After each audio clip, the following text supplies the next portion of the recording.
the pitfalls to me are related to your first question about tweaking marketing strategies. And so it's Mm-hmm.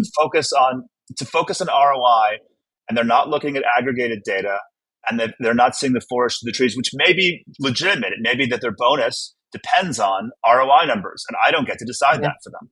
But the Yeah. thing for me is, and I talk about this a lot, the thing for me is for me, the biggest thing and it goes back to like advice for people, the clients that grow the fastest have a few things in common. And one of them is they've got very clear goals. Like more is Mm-hmm. not a goal.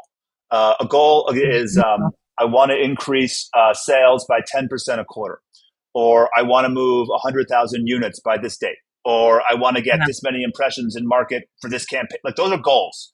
A lot of clients have goals, and more specifically, most clients don't have new customer goals. Almost all of our clients, not all of them, have revenue targets by month going forward 12 months. Some of them don't. Some of them are on the fly, and that's cool. We love those people.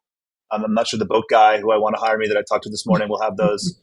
And I love those clients. I do. But most people have 12-month revenue goals.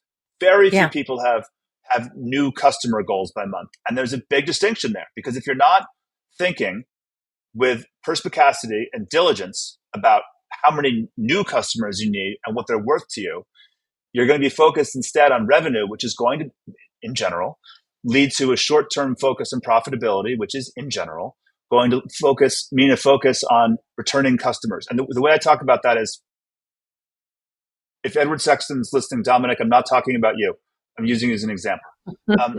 If the average customer at Edward Sexton, a client of ours in London in Savile Row, buys 2 suits, that's not their number. I'm not giving anything away. If the average customer buys 2 suits from them over the course, some people buy 20, some people buy 1. The average number is 2. An existing customer that we market to has, by definition, by average, 1 more suit to buy. And that suit's good, and they should buy it. But a brand new customer has 2 suits to buy by definition, and is therefore worth twice as much as the existing customer you're going to resell to. That the math breaks down a little bit, because you will find people that, again, buy 10 suits. But that is the math overall. And again, I'm not talking about the client specifically. I'm using it as an example because I'm wearing one of their new products today to try it out. It's on my mind. But so drilling home to clients that revenue goals are great. You need them. Also, how many of them are going to come from new customers, and where are you going to get them? Are they going to come all from Google? Congratulations, that's going to be really expensive. What's your financing? Are they going to come from Google and Meta, and you're willing to tolerate a different cost per lead, cost per order, CAC, efficiency metric on Meta, because you know it fuels things later on because you've got the data? Even better. Yeah. Are you also doing influencer? Are you doing PR? What's your organic strategy? Where are your customers going to come from? And I think about that for myself in a B2B capacity. Our goal is to grow 33% this year.